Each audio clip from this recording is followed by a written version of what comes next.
Breaking developments in the escalating tensions between the United States and Iran, reports suggest that Iran has rejected ceasefire proposal and the situation is becoming increasingly complicated.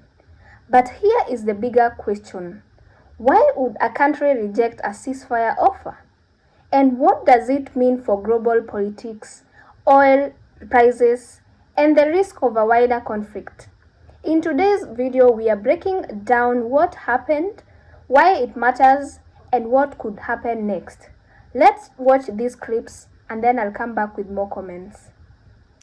Mr. Minister, the U.S. President Donald Trump warned that Iran must now make peace, otherwise the future attacks, he says, would be far greater and much easier. So how is Tehran responding to that threats from Washington? Thank you. I think it's not up to Iran to respond to that. The whole international community should respond of such a clear threat against the United Nations Charter. Iran has done nothing wrong. We do not understand why Iran should be attacked for a false accusation that Iran is seeking nuclear weapons. It's now more than 20 years that we are trying to prove that our peaceful nuclear program is in fact peaceful and would remain peaceful. We negotiated for a long time with the so-called P5+1, and we came to a deal which the whole world celebrated as an achievement of diplomacy. And then it was the US who withdrew from that deal and reimposed their sanctions and restarted their threats. Again, we were negotiating with the same administration. Then all of a sudden they decided to attack us, first by Israelis, then by themselves. And now they are threatening us for more attacks. So it's not up to Iran, but it's up to international community to condemn this, to prevent this. Otherwise, there will be nothing left for the international law, for the security at the world level. The Security Council should play its role, should play its responsibility to condemn and prevent these kind of threats. We will certainly defend our interests. We will certainly defend our territorial integrity, our sovereignty, and our people. And I'm so glad that our people are now fully understand what injustice they are doing against the Iranian people. They are united and in solidarity with the government, and we stand firm against any aggression. Can you give us an idea of what unconditional surrender looks like to you? I mean, what do you want from Iran? I said unconditional, not conditional. I said unconditional. It's where they cry uncle, or when they can't fight any longer and there's nobody around to cry uncle.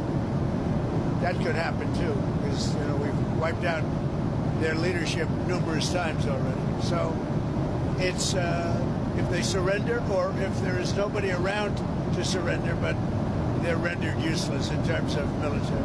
Donald Trump is panicking as Iran is refusing to agree to any ceasefire with the United States. Donald Trump's war against Iran is spiraling out of control. Donald Trump is trying to pretend to be tough, but everybody in the world just sees how weak he is right now. Donald Trump called up Mary Bruce of ABC, and she asked him if he's worried about the risk at home, if he's worried about the loss of life, if he's worried that Americans can now be targeted by terrorist attacks from Iran. Donald Trump told ABC, "I'm not worried about anything at all. I'm not worried." On the economic fallout of the war with Iran and rising gas prices, Donald Trump said, "I think it's fine. It's a little glitch. We had to take this detour. I knew exactly what was going to happen with the detour. Well, the American people didn't. This detour, you mean an unlawful war where American soldiers have already died, where the Middle East is now engulfed in war, and you have no exit strategy? Then in this phone call with Mary Bruce, Donald Trump says everything is on the table when it comes to ground forces or the news that he and Netanyahu are potentially planning to send special forces into Iran to capture the enriched uranium. Donald Trump says that Iran was planning to attack the entire Middle East. Iran was trying to take over all of the Middle East. That's why Donald Trump said we had to invade. So they're now just changing the story once again. So here is the situation. Recent reports indicate that the United States administration, led by Donald Trump, has been exploring possible ceasefire discussions with Iran amidst rising military tensions in the region. However, officials connected to Iran signaled that they are not currently interested in entering negotiations under the conditions proposed by Washington. So that decision has sparked intense debate among analysts and political commentators about what this means for the future of this conflict. So there are several reasons why the government might reject a proposal of ceasefire. First, the timing. In many conflicts, readers believe negotiating too early could make them appear weak domestically and even internationally. The second is negotiation terms. So Iranian officials have repeatedly stated that they will not accept conditions they consider one-sided or humiliating. The third is strategy. Sometimes countries reject early negotiations because they believe their position could improve later, either military or even diplomatically. Here's everything that happened in America in the last 12 hours. President Trump says the U.S. is now seriously weighing a wider strike campaign against Iran, warning that areas and groups not previously on the target list could soon be hit.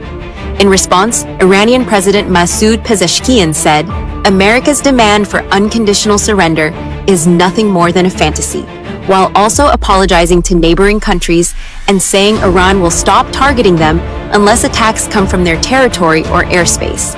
India also pushed back hard at Washington, saying it does not need any country's permission to keep buying Russian oil. On the battlefield, Iran's Revolutionary Guard says it has launched a new wave of military operations, and Iranian officials claim their forces brought down 13 U.S. and Israeli drones in the last 24 hours, bringing the total to 82 since this round of fighting began. Iran's military is also warning that any country helping its enemies with airspace or territory could become a legitimate target, while Japan is signaling a tougher regional posture around Okinawa. And when asked about reports that Russia may be feeding Iran intelligence, the White House said it has made no real difference to the military campaign. He was warned repeatedly by intelligence officials and military strategists that his personal views on this matter were dangerously wrong, and now the entire world is watching as those warnings become reality. Hat tip to Ynet, the Israeli-based news outlet that was the first to report that Trump is now effectively begging Tehran for a ceasefire, only to be told in no uncertain terms that any cessation of hostilities will happen on Iran's terms, not his. This rejection has thrown the administration into chaos because it exposes the lack of a long-term strategy. Trump's shock and approach was entirely predicated on a quick submission, but now the United States is facing the prospect of a protracted conflict for which we may not be prepared. One of the major issues currently being discussed in the Pentagon is whether we have the munitions stockpiles necessary for a war that drags out for many, many months. Do we have the industrial capacity to sustain this level of engagement? The answer is increasingly looking like a resounding no, which adds another layer of danger to an already volatile situation. So the rejection also creates pressure for the United States. When negotiations stall, leaders must decide whether to increase diplomatic efforts, adjust their strategy, or seek international mediation. Several countries have already suggested that global diplomacy might be necessary to prevent the situation from escalating further. Conflicts in this region can also affect global energy markets, shipping routines, and international security alliances. This isn't just a regional issue. The tension between the US and Iran have historically influenced oil prices, stability in the Middle East, and relations between major world powers. Even small developments can quickly become major geopolitical events. So, looking ahead, there are several possible paths. One possibility is renewed diplomacy through third-party mediation. Another possibility is continued political pressure from allies and international organizations. And of course, there is always the chance that negotiations could resume later under different conditions. So at this stage, the situation remains fluid and uncertain. What's clear is that diplomatic decisions made in the coming days or even weeks could have significant consequences for regional stability and global politics. As always, we will continue watching the development closely. If you want more breakdowns like this of major global events explained simply and without the noise, make sure you subscribe to join our family and turn on the notifications so that you don't miss out on any video I upload. And let me know in the comment section, what do you think about all of this? Do you think diplomacy will eventually succeed here, or will tensions continue rising? Keep it respectful. And thank you so much for watching. My name is Faith Reacts. I'll see you in the next one. Bye for now.